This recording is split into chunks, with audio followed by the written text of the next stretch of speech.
A second flight with migrants landed here in Sacramento just hours ago, and the California Department of Justice confirmed with me that there are many similarities between the two flights. We're talking flight patterns. We're talking the documents that the immigrants had on them, and officials were quick to weigh in. Within the last hour, I had a one-on-one conversation with Sacramento Mayor Darrell Steinberg. He told me that this is nothing more than a political stunt from someone, Florida Governor Ron Desantis, he pointed his fingers at, who said that he is just trying to run for president and get ahead in the polls.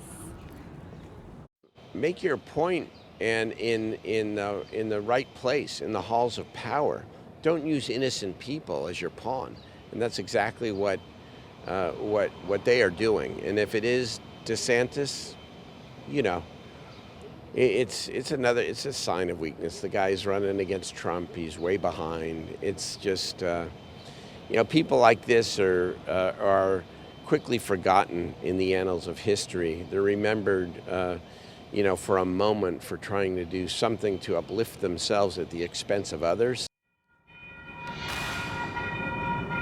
Again, a quick reaction from lawmakers and officials up and down the state. Just a few minutes ago, Attorney General Rob Bonta reiterating on social media that California, we have our arms wide open. We are ready and willing to take in all of these immigrants. 16 migrants from Texas flown to California's capital on Friday night and dropped off at a church. Attorney General Rob Bonta says his office knows who is behind this. We think it's the state of Florida. We think that because there's documents that were given to the migrants to sign with the name of the state of Florida on it. It's their voluntary transportation program.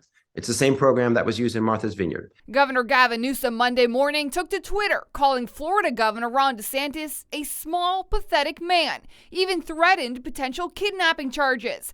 That's something the Attorney General's office would seek, and Bonta says his office is looking into several different criminal charges. Essentially lie fraudulently to individuals to manipulate them. But that didn't deter a second flight with approximately 20 migrants Monday afternoon from touching down in Sacramento. Democratic Assemblymember Kevin McCarty, who represents Sacramento, tweeted, "Sacramento will always welcome immigrants and refugees, but this is offensive, immoral, and of course, illegal." Florida Governor Ron DeSantis has not publicly weighed in on this, but I did email his press office earlier today asking them to confirm whether or not Florida's taxpayer-funded program, which was behind the Martha's Vineyard trip last year, is also behind these two flights to Sacramento. At this time, I have not heard back from his office. And Morgan, this case is now getting national attention. We heard from the White House today on this controversy.